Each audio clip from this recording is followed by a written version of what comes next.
शिवसेना ऐरोली विधानसभा अंतर्गत कोकण पदवीधर मतदारसंघाचे महायुती भाजपचे उमेदवार निरंजन डावखरे यांच्या प्रचारार्थ आढावा बैठक ऐरोली इथं संपन्न झाली।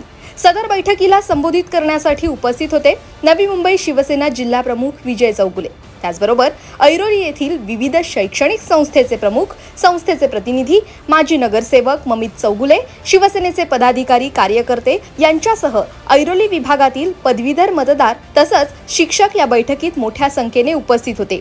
या प्रसंगी विजय चौगुले यांच्या माध्यमातून उच्च शिक्षित बेरोजगार तरुणांचे प्रश्न आणि समस्या जाणून घेण्यात आल्या आणि निरंजन डावखरे यांना तिसऱ्यांदा बहुमतानं विजयी करण्यासाठी आवर्जून मतदान करावं असं आवाहन करण्यात आलं।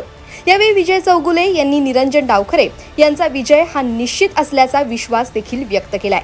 महायुतीचे उमेदवार आमचे कोकण पदवीधर मतदारसंघाचे निरंजन डावखरे यांच्या प्रचारासाठी आजची मीटिंग बोलवली होती। आज सर्व जेवढे बोलवलेले होते ते माझे कार्यकर्ते नव्हते, सर्व वोटर्स आज खास करून आम्ही सर्व वोटर्स लोकांना आम्ही या ठिकाणी बोलवलो होतो। माझ्यासोबत शिवकृपाचे उपाध्यक्ष वंजारी साहेब सुद्धा बसलेले आहेत, सपकाळ साहेब, काही शाळेचे सर्व संचालक लोक या ठिकाणी अवेलेबल होते। आम्हाला जे मुख्यमंत्री एकनाथ शिंदे साहेबांनी आम्हाला सांगितलं, जो संकल्प केलाय, विजयाचा संकल्प जो एकनाथ शिंदे साहेबांनी केलेला आहे, मुख्यमंत्री एकनाथ शिंदे साहेबांनी, तो संकल्प आम्हाला पूर्वतच न्यायचा आहे आणि जास्तीत जास्त मताने निरंजन डावखरे यांना निवडून आणून त्यांचा हॅट्रिक साधायचा आणि त्याच्यासाठी आमची मीटिंग।